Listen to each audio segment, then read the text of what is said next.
बिस्मिल्लाहिर्रहमानिर्रहीम। इज़्ज़त व बुज़ुर्गी के लिए जो शख्स ये तमन्ना करे कि वो लोगों में इज़्ज़त व एहतराम से रहे और लोग इसकी इज़्ज़त करें और वो परेशानियों से बचा रहे, तो इस शख्स को चाहिए कि वो नमाज फ़जर के बाद पहला कलमा यानी कलमाए तैयबा 10 मरतबा पढ़े, नमाज ज़ोहर के बाद 20 मरतबा, नमाज असर के बाद 30 मरतबा और नमाज मगरिब के बाद 40 मरतबा और नमाज इशा के बाद 60 मरतबा पढ़ने का मामूल बना ले। अमल बहुत मुख्तसर है लेकिन अपने अजर के लिहाज से बहुत बड़ा है।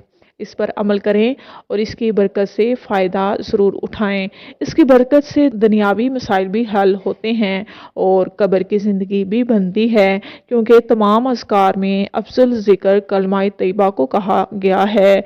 अल्लाह पाक से यकीन की दौलत से मांगे, इंशाअल्लाह मिल जाएगा। बाहवाला महनामा अबकरी, अप्रैल 2016, सफ़ा नंबर 26। चलें जी, अब वीडियो को ख़त्म करते हैं। अगर किसी बात की आपको समझ ना आए तो ज़रूर पूछ लीजिएगा। शेखुल वज़ाइफ की कौन सी किताब से ये वीडियो ली गई है, आप मुझसे ये भी पूछ सकते हैं। मैं अपनी वीडियो को और ज़्यादा बेहतर कैसे बनाऊं, आप मुझे मशवरा भी दे सकते हैं। ऐसी मज़ीद वीडियोस देखने के लिए इस चैनल को सब्सक्राइब करके ज़रूर जाइएगा। मिलते हैं अगली वीडियो में, तब तक के लिए अल्लाह हाफिज़।